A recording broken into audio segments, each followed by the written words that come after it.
All right, I think we are ready to get started today. I want to thank everyone for joining us, and we are going to be talking about Internships 101, Tools and Resources to Build an Impactful Program. And this is our second session in an installment that we launched in June, and we're really happy to have you here today. Just a couple things I'm going to go over before we get started.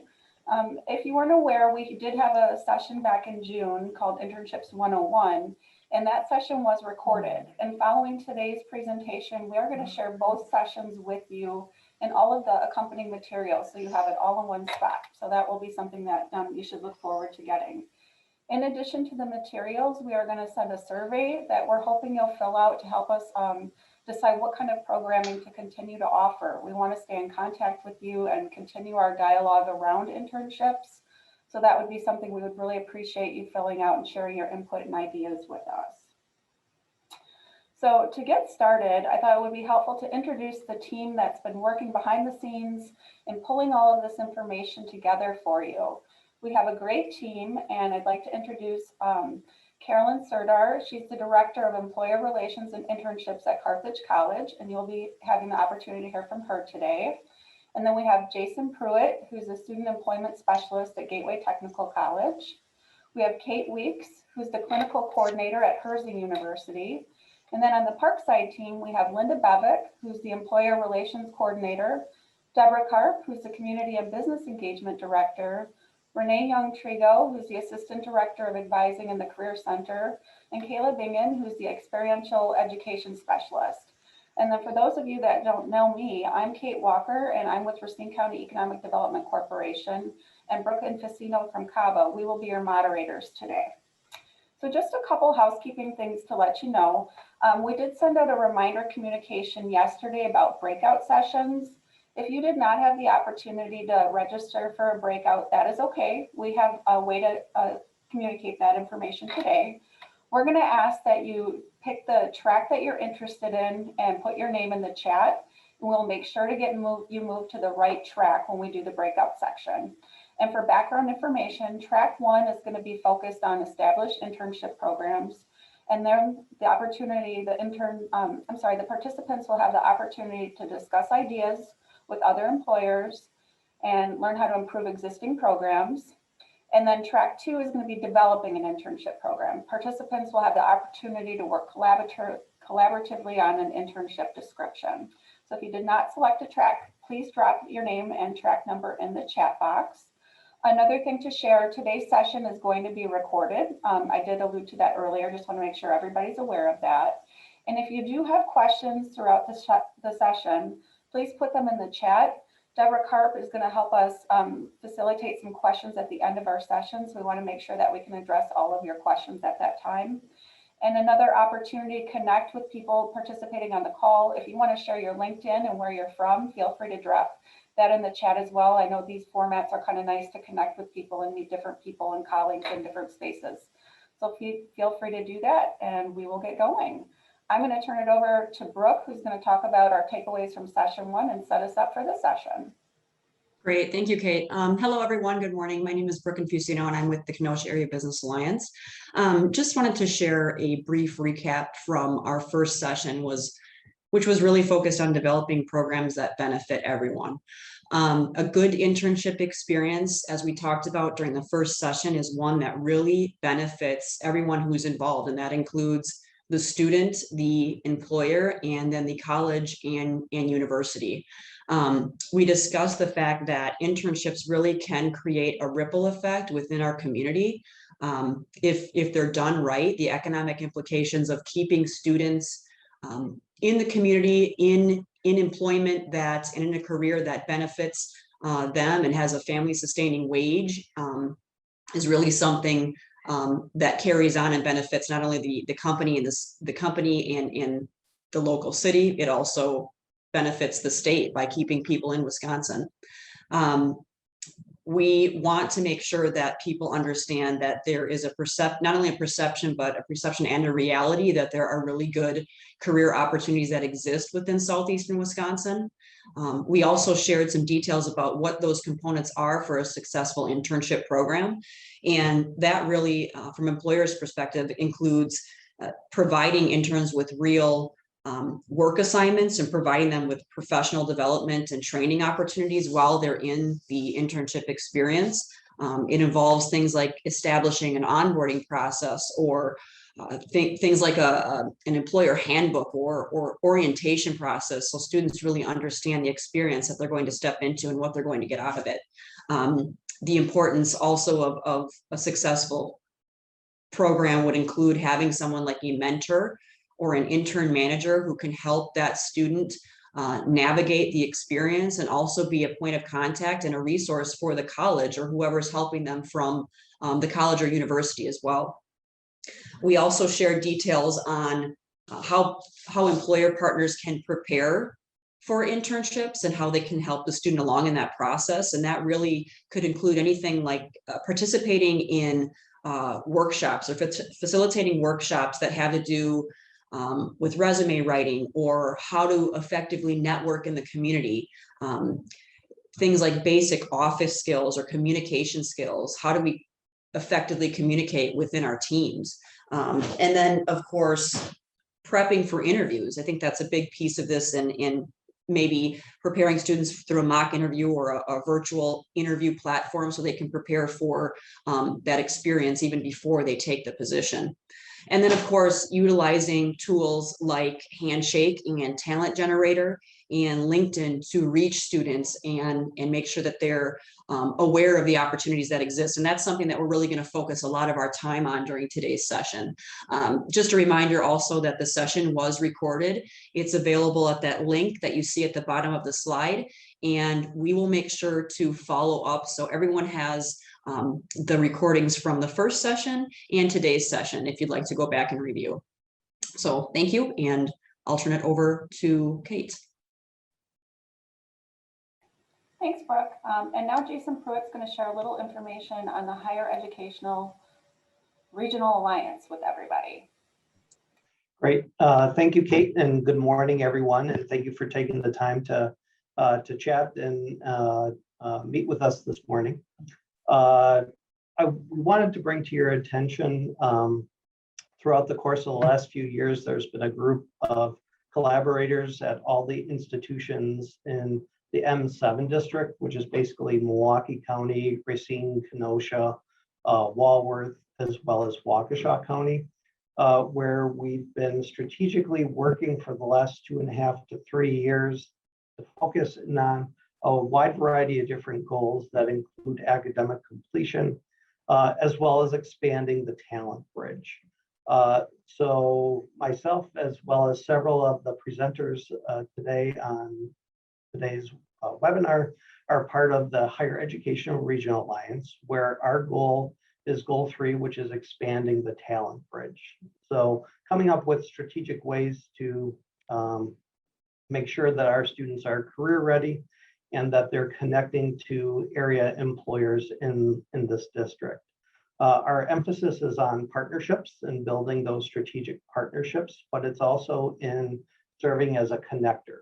So you'll see a wide variety of different types of events where when you register for the Career and Internship Fair in Kenosha, which you'll be hearing a little bit about that later on today, you'll also notice not only the 4 colleges represented here, but all the colleges represented within the M7 district, which is right around 18. And this is done to provide you with a diverse candidate pool from individuals from the liberal arts, from the 4-year institutions, as well as the technical colleges, so that we can have more of a profound impact on our labor force. So without further ado, I think Linda Bevick, you are up next. Okay, great. Thank you, Jason. Good morning, everyone. My name is Linda Bevick, and I'm the Employer Relations Coordinator at UW Parkside.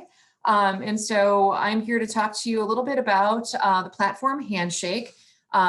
We all know that recruiting early talent is challenging, and we've talked about the importance of creating experiences of value for students and the employer. So how do you find that early talent, and where do you go to promote your internships and your jobs? Handshake, for those of you who are familiar, or not, it has quickly become the most trusted college recruiting platform nationwide. It enables employers to post internships and jobs, attend college fairs and events, and create their own recruiting events. It enables you to connect with students, with your college career representatives, increase your brand, and use digital features like virtual career fairs and events. So today I'm going to talk about, just very quickly go over some of the key points of Handshake. Next slide. I'm going to talk with you about what is Handshake and why do you need it, how it works, and some of the best practices. So today's early college talent, we generally lump them into a category, with early talent being college students that you're recruiting for internships, maybe part-time jobs while they're in college, summer jobs or temporary jobs, and then also those full-time career opportunities right out of college up until 5 years post-graduation. That's kind of the description of the early talent pool. Handshake has quickly become the #1 way that college students find jobs. And it's kind of, we describe it to students and employers as a combination of Indeed and LinkedIn. The functionality gives you the ability to create and promote your company brand, to look at student profile pages. There are opportunities for current employees that you've hired from colleges to give their own reviews and share that with other students. You also can register for career fairs and other career events at your colleges. If you look at the screen right here, it just shows you some of the recent statistics or current statistics on Handshake. There's 9 million active student and alumni profiles nationwide. It does give you the capability to recruit anywhere in the country, depending on which colleges that you select in your network. There are 1,200 college partners, both public and private institutions, as well as two-year schools, technical colleges, 180 minority serving institutions, and over 550,000 employers, including small business, nonprofits, and Fortune 500 companies. Just a little background, Handshake was developed by college students at Michigan Tech University because they saw an inequality in the availability and access to internships and jobs and employers located in the Upper Peninsula of Michigan on Lake Superior. They weren't a popular spot for employers to go to recruit. And so, being the technically minded students that they were, they created a new platform and in 2013, and it is now the #1 way to recruit early talent nationwide. Next slide. So how does Handshake work? Basically, you start by creating an employer user account. If you've received an invite from a college, or you can go to the Handshake link and that will take you to the account creation page. If you're signing up for the first time, and Kayla just put the link in the chat. So this is a great place to start if you're new to Handshake, if you want to create an employer account or want to see if your organization has an employer account that you can connect to. That link will take you to all of the information you need to know to get started. You can also learn a little bit about the premium option. So Handshake has a free account for all employers, which enables you to post jobs, attend career events, register for those events, and attend career fairs and host some of your own recruiting events. And then they also have a premium account which gives you some additional functionality, like additional features to increase your brand and using some of the data analytics that they provide. Majority of our employers use the free account and it suits them just fine. It's important to make sure that you join your company's existing account if they currently have one. For example, if you are with a company that is a franchise or has a corporate headquarters in another state, like a Sherwin-Williams, for example, you would want to join your company's existing account on Handshake, and then they would need to approve you to give you access to that account, rather than creating a brand new account for your particular franchise located here.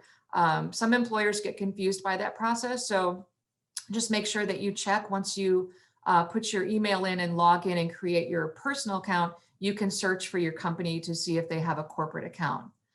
Third, you're going to want to connect with the colleges that you want in your recruiting network. So make sure you're selecting your 4 colleges here in Kenosha and Racine, as well as the colleges in the Higher Education Regional Alliance that Jason talked about.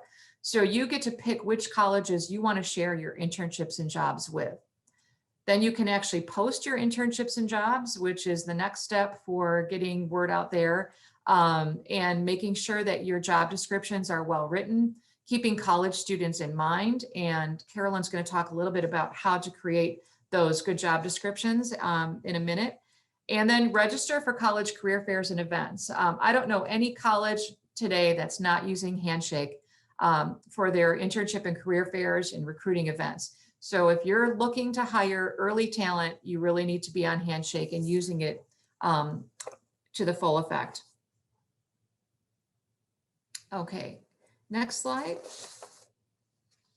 Also, it's important to make sure that your profile page is complete. And I'm showing this to you as an example. I apologize, it's not crystal clear, but I just did a screenshot of Jockey's employer page. This is the student view of the employer page. And I wanted to show you this so that you can see how important it is to have your brand, your logo at the top, which is the banner, and then also down in the section where it says Jockey International. Below that, it would have the address and the location. It's very important for employers to complete the full profile. Many colleges do not approve employers unless they have a complete profile. So if you have requested to partner with one of the colleges and you're waiting for an approval or you've been declined, it might be because your profile page is not complete. So you'll see here that it's important to have your logo, your banner, your industry type, your address, your email, and make sure that it's your company email. It'll say the number of employees you have. And then there's a section where you can fill out the about information, which is a description of your company. Next slide.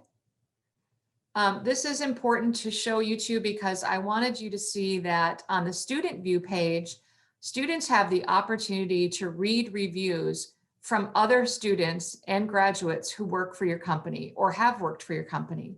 They can also read reviews of students who have interviewed at your company. And, you know, students are so tech savvy today. They look for these things. They're wise consumers. They're looking for a cultural fit. So it's important to have the complete profile and to make sure that you are aware of all of the things that students are accessing and the functionality that they have. They also have a great feature which shows them who has worked here. And so these are students nationwide that have worked for Jockey, and they can leave a review. They have their email posted. So if I'm a student at Parkside and I'm interviewing at Jockey, I can go here and look at previous or employees or current employees, and I can message them and ask them questions. It has contact information for all of the employees that have access to your Handshake account and current jobs that you have posted. Also, it will show students any upcoming college career fairs that you're registered for. Next screen. Okay, and then just real quickly, I wanted to go over some Handshake best practices.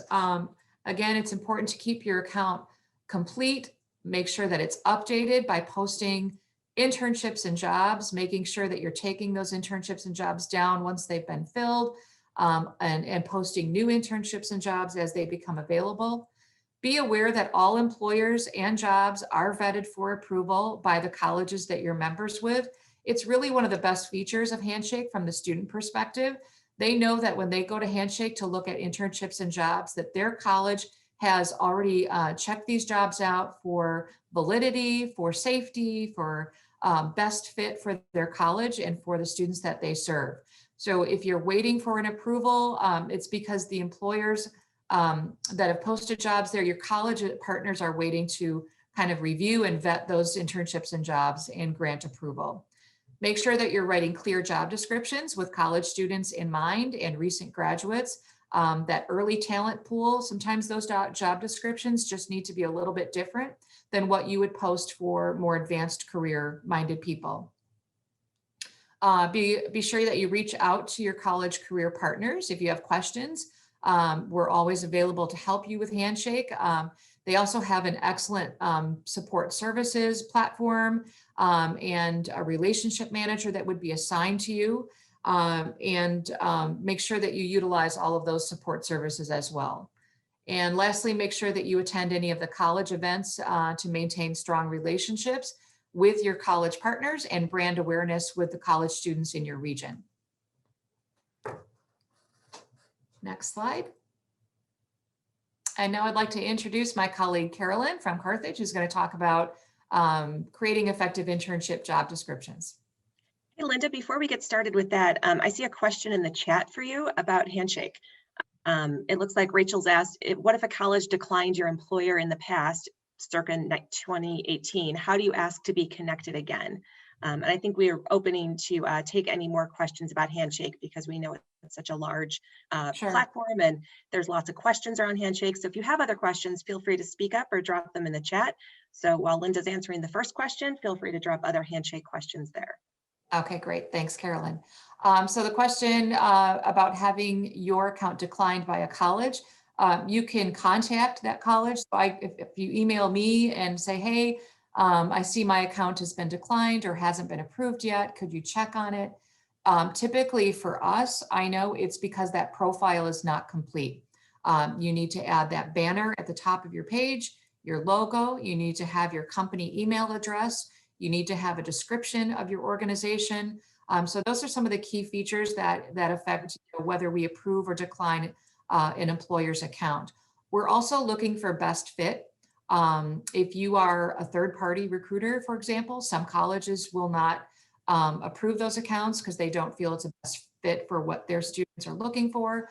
Or if it's a business or organization, perhaps in a geographic location where they just know their students are not looking to relocate or would be interested in, or maybe it's an industry that doesn't represent the academic programs that their college has to offer. But you can always reach out to those college representatives and inquire.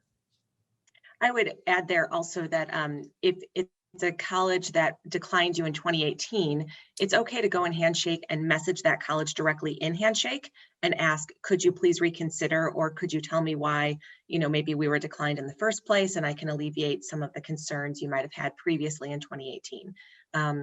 I've certainly had employers message me, and sometimes it's because their website is so new that the link won't open. And so give it a couple months and then their website is working, and then I'm happy to reconsider the company. But if your website's not working just because you're so new, that's an automatic decline for us. Other questions about Handshake before we move on?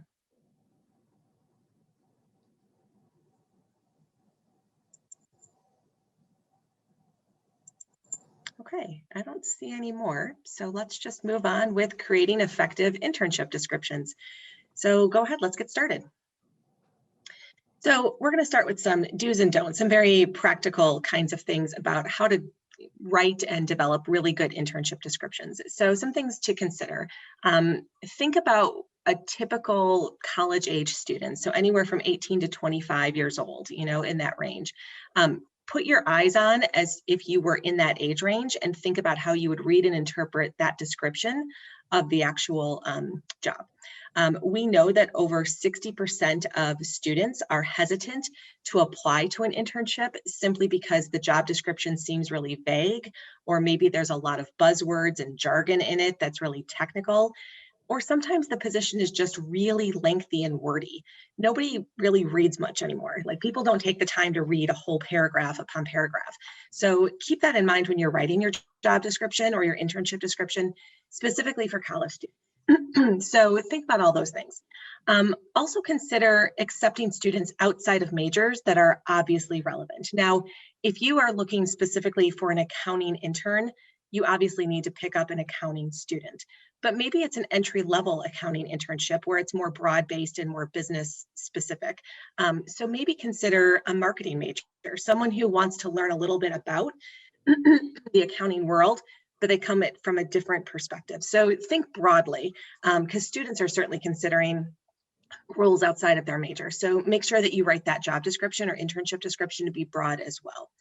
One of the things that frustrates us as college people is that we sometimes see employers just copy and paste a job description from a full-time or part-time job and they call it an internship. Please don't do that. Please really give it some credence and really think through, what do you want this role to be? Keep in mind that internships are always for the benefit of the student and a little bit of a benefit to the employer. The student is there to learn something. So keep that in mind as you think through your job description development. Again, no buzzwords and jargon. Don't create these lofty descriptions. I think I already said that. So let's just move on to the next slide. So let's look at a couple things here. What are some really good ways to focus in your job description? So think through what skills are actually needed to complete the internship successfully. So what skills do you need that student to walk on the job with versus what skills can they actually develop? So a lot of students, this may be their first experience working outside of maybe a babysitting job or working outside of a Dairy Queen experience. So think about what coursework they might need to have under their belt before they show up at your internship. What are some of the soft and hard skills? Are you willing to take the Dairy Queen student who really knows how to communicate well in a busy situation? Are there any certifications that you're looking for them to have before they start working? But again, be broad, open-minded. That will only increase your talent pool the more broad you can focus it. But certainly if there are certain skills you want, make sure you have them. Make sure that you advertise in your job description your company culture. We know that 67% of students want to work with a company who has a strong culture of diversity, equity, and inclusion. So make sure that you put that in your job description. Make sure that you're upfront with, this is the kind of company we've had.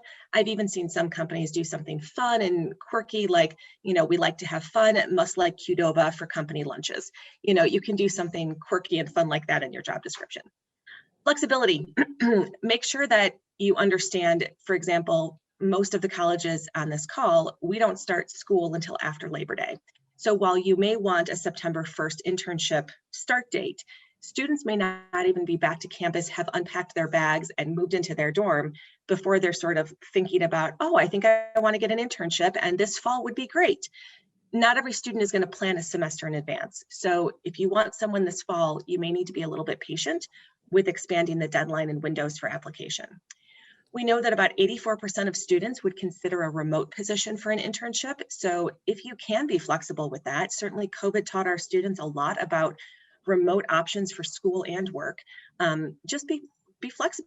Maybe they can have a remote position, or they're in the office 2 days a week and they're working from their residence hall 1 day a week, whatever it might look like.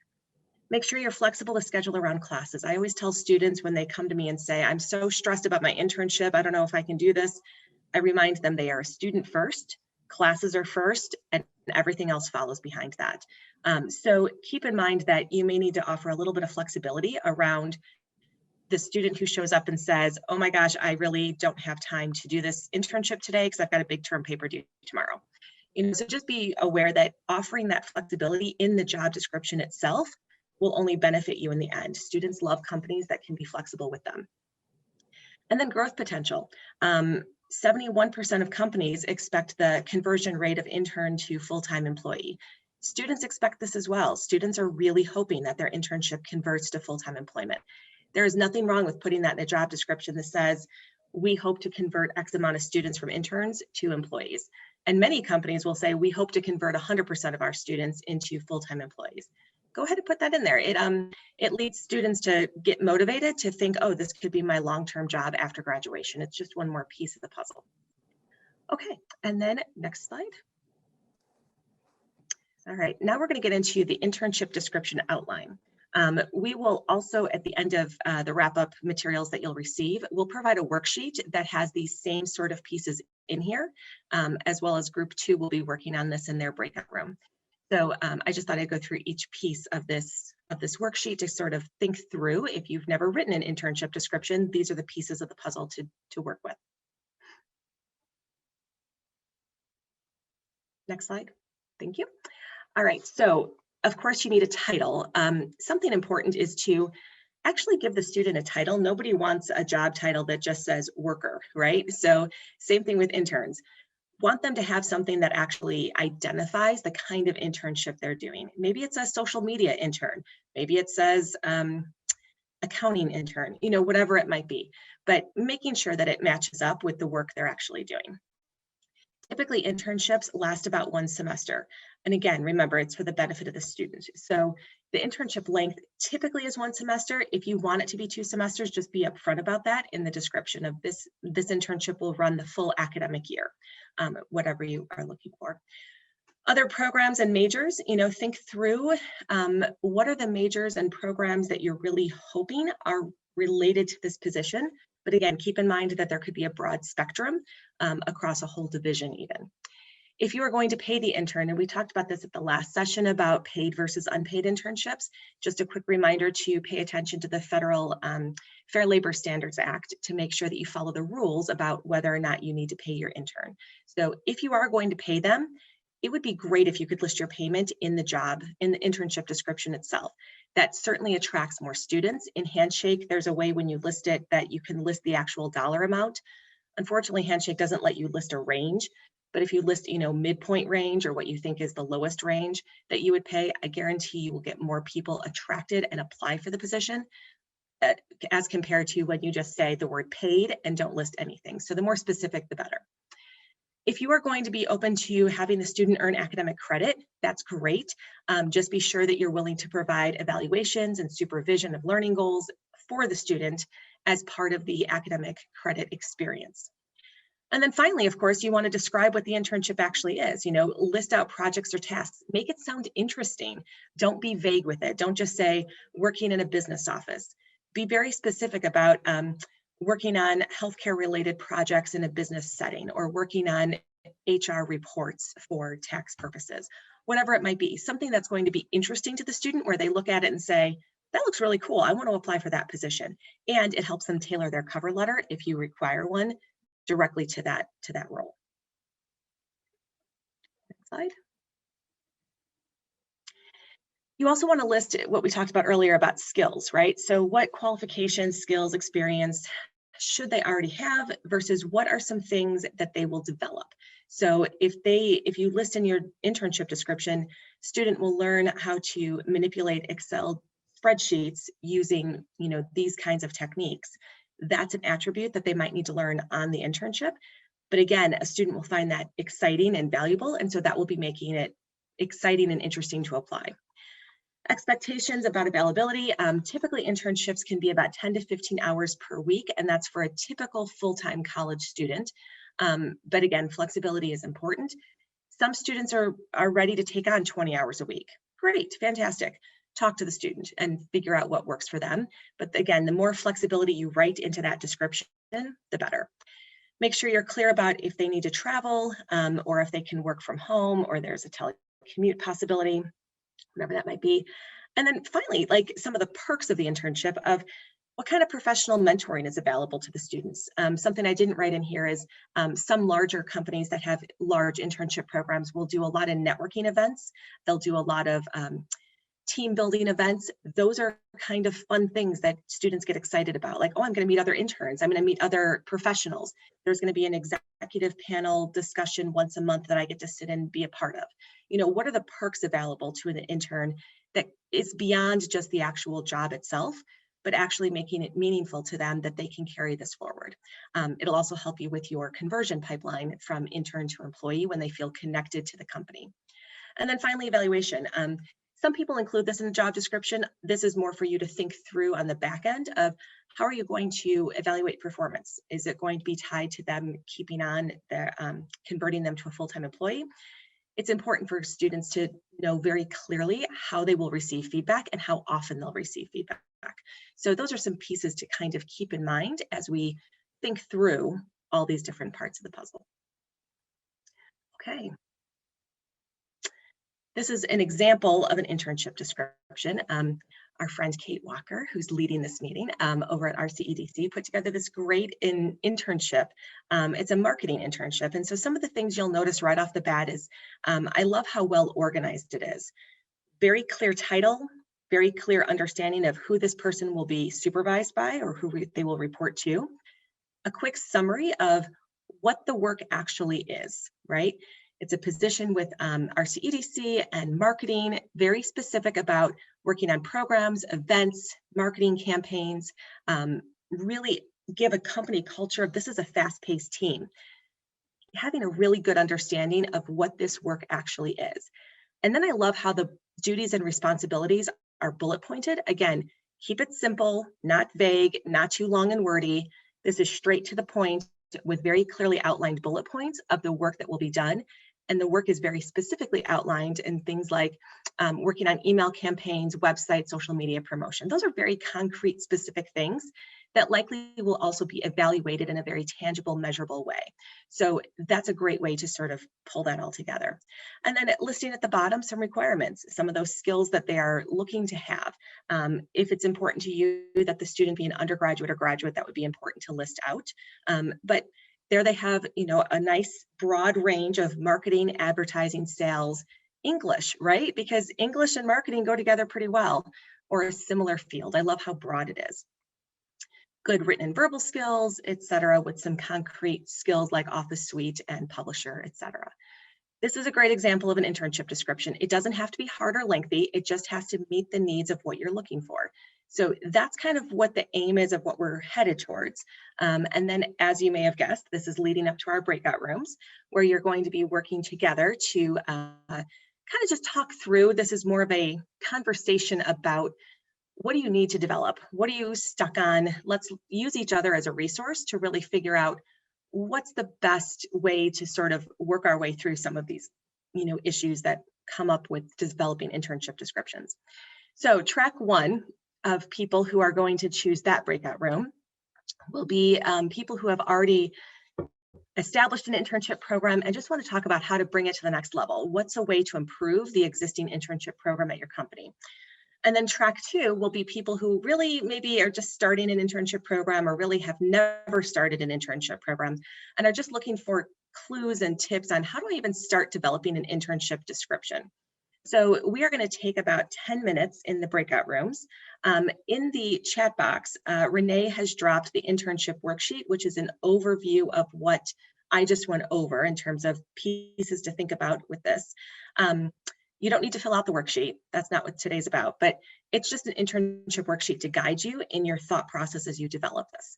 So you can go ahead and click on it, and then we will soon be broken out and sent invitations to our different tracks.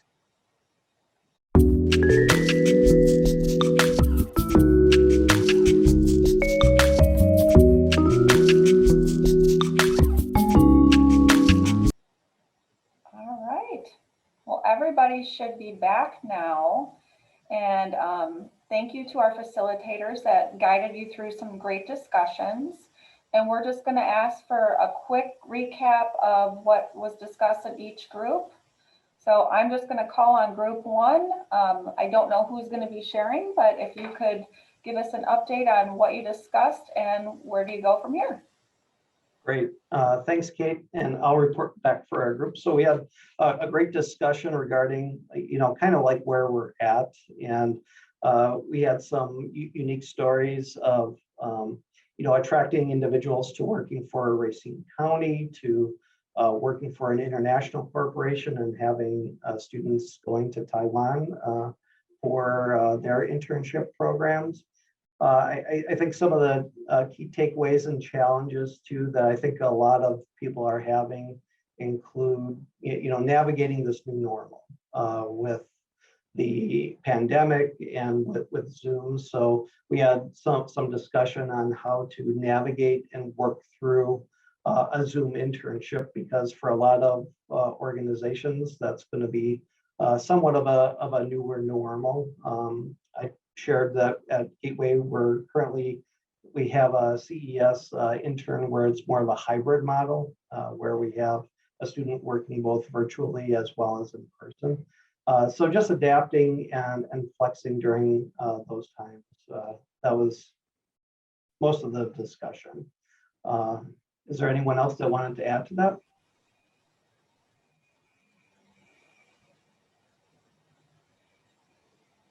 Well, thank you, Jason. Great. And I understand group two had two groups. So I'm going to call on group two, group A, if somebody would be willing to share some update and feedback from that group discussion. I don't know if we were group A, but I'll go from one of the group twos. So we talked a lot about how employers are just really desperate for recruitment and retention right now. And so they understood that internships is a great way to improve. It's a different way to do recruitment, so that you actually try it before you buy it, right? Try an intern out before you actually offer them a full-time role. We also talked about how there's the snowball effect of once a student has an internship at a company, they tell their friends if they enjoy it, and then that leads to more recruitment possibilities. We also talked about how valuable Handshake is and how great that resource will be for so many of our employers to really understand how to advertise out those positions on Handshake. And then finally, we just had a great conversation about how easy it is to reach out to any of the colleges for help developing an internship description. So if an employer has never written one before and doesn't know where to start, reaching out to one of the colleges on this call, we can certainly walk you through it in a very personalized kind of way of helping you understand what are good key components, help you draft it, and help you post it. So we are here to help. Great, thanks, Carolyn. And then from track 2, the other group, if somebody would like to share with us. That is us. So we also talked about reaching out to these institutions for additional help, especially if you feel like you have a very specific timeline you want to meet for rolling out your internship program. You don't have to wait, reach out to us. And as a matter of fact, once this session is done, we will be sending out a survey, obviously about your experience in these sessions, but also at the end, you can indicate if you would like to be contacted by any or all of the institutions that have been represented here. We also chatted about academic credit. And the idea that although an internship doesn't have to be available for academic credit, I think it adds an additional level of assurance to the student and to the institution when they see that the internship you're offering is available for academic credit, and just knowing that there's those extra pieces along the way, ensuring that the student is having a really valuable and impactful learning experience. So we chatted a bit about that in our group. Great. Well, thank you for sharing. It sounds like we had some great discussions and great conversations around established internship programs and developing internship programs. Next on our agenda, we are going to talk about the UW Talent Generator in Wisconsin, and Kayla Bingen is going to share some information with you on that. So I'm going to transfer over to Kayla. Again. So you are looking at the homepage of the Talent Generator. This is a resource that covers everything you may need to know to establish a successful internship program. I mean, and like, it's really just about everything. So it focuses a lot on research-based best practices and principles. They have employer testimonials. I mean, it walks you through absolutely step-by-step through the entire thing. And this is sponsored by the Wisconsin Economic Development Corporation and the UW system. Let's go ahead to the next slide. So there are 4 modules and a resource page. So your first module, learning module, is Internship Basics. So just the basic elements of hosting college interns, making sure that you are maximizing value from the experience for both you and the student. And then the next module is the legal requirements behind an internship. So that includes the Department of Labor requirements and other legal aspects. I think this one's particularly valuable when you are unfamiliar with some of these legal expectations, and it really can get down into the nitty-gritty of all the pieces that need to be present. Internship best practices, of course. So finding, attracting, recruiting interns, and just examining your overall organizational strategies for turning those interns hopefully into future employees as well.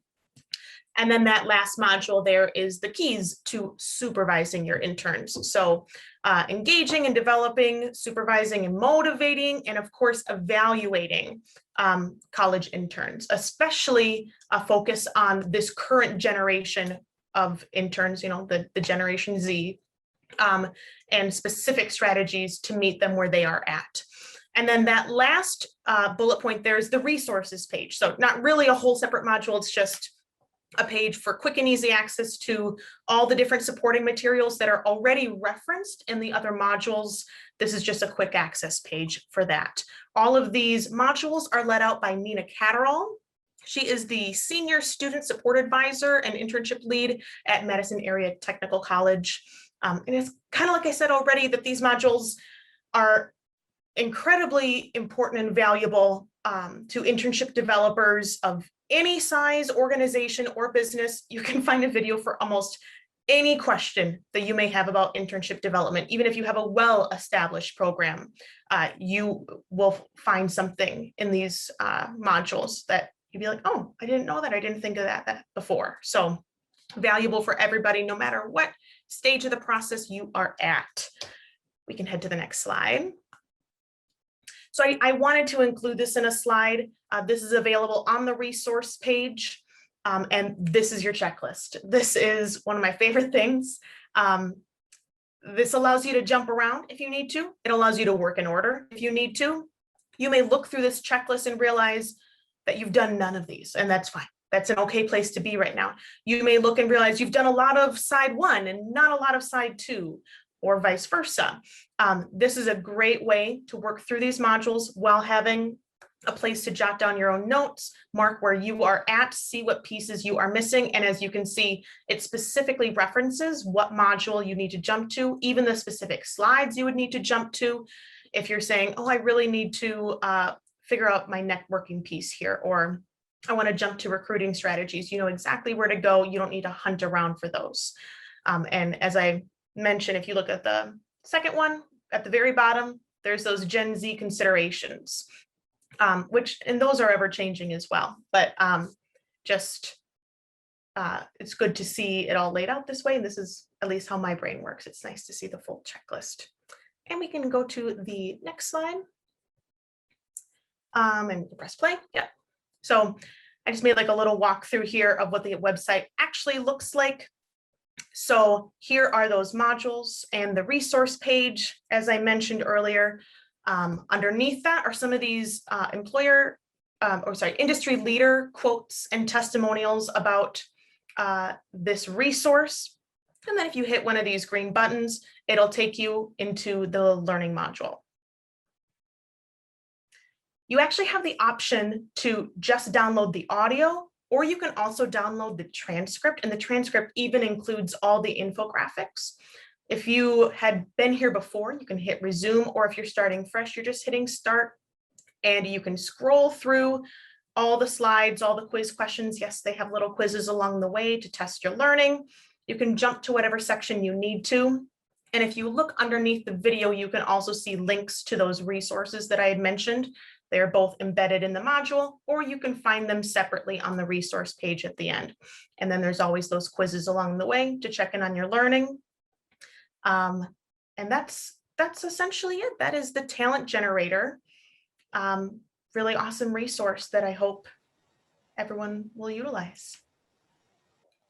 Well, thank you, Kayla. And I have to say, I've spent some time on the site myself, and I'm always amazed at how much information is there. If I don't know where to start, I can easily find it. You know, the forms are phenomenal too. If you're looking for ideas on language or how to put things together, you can find some great resources there. So thank you, Kayla, and our team for sharing all your information today.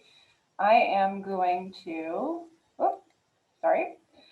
open it up for some questions and answers right now that we might not have addressed throughout the presentation. I know we had some earlier on Handshake, but you know, has anything come up, please put it in the chat, and Deborah Karp is going to help us pick up some questions and go from there.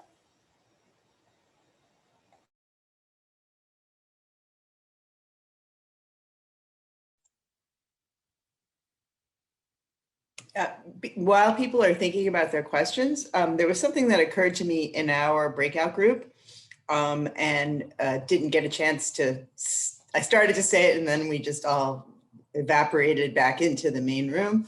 But I was thinking about someone in our group was from Foxconn, and I was thinking about one of our former students who worked in our office for a long time, who ended up getting an internship with Foxconn and now is, I guess, about 27 and then still working with Foxconn, enjoying her work there. She's been promoted. And I thought about another thing that employers might want to think about is the people in your company who started out as interns, and how they are going to be really good spokespeople, and especially the ones who are maybe a little closer in age to college students. They can see themselves, if the young woman from Foxconn, came back to Parkside and, could talk to students, you could connect to classes in terms of, I know we're always happy, our professors are always happy to have alums come back and talk about their experiences working with companies, just, their experiences out in the real world. My daughter, who went to college on the East Coast, but was in a job where she was a sociology major, and the sociology department invited her back to talk about how she had an internship that turned into a job and what that was like. So remember to think about the people in your own organizations who you've hired who started out as interns and then ended up becoming employees, or alums of various programs. Anyway, I just thought I'd mention that while you're thinking. If you want to put questions in the chat, go for it. Or you can just call out your questions also if we don't have that many people on the call.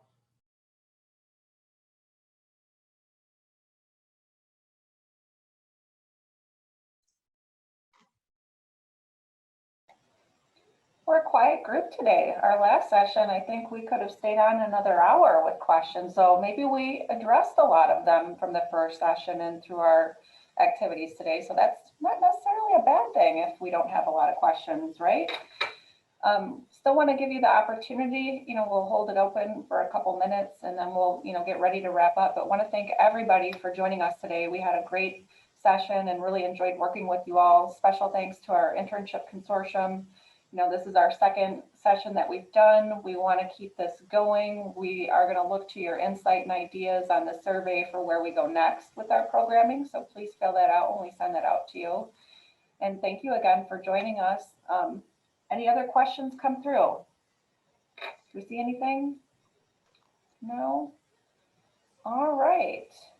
Well, I am going to turn it over to Linda Bevick, who's going to give us an update on the internship and career fair that's coming up.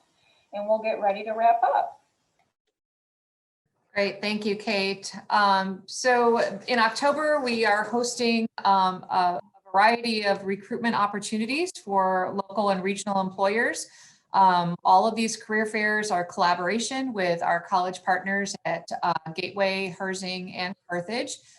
So you can recruit talent from all 4 institutions at once.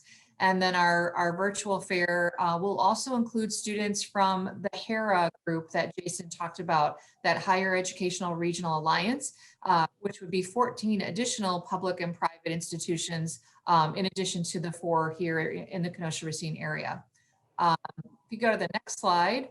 So because of COVID and the world that we're living in right now, we do one large internship and career fair every fall and every spring.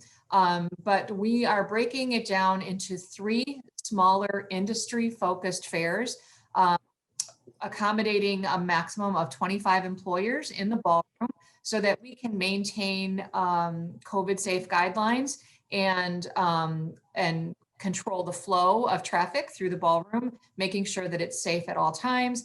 And focusing on 3 specific career industries, and you can register for the one that suits your organization. October 19th, we're hosting the Internship and Career Fair for employers who are representing the arts, culture, public service, and education. This would also include government organizations, nonprofit organizations. So that it will be in person at UW Parkside in the ballroom, October 19th.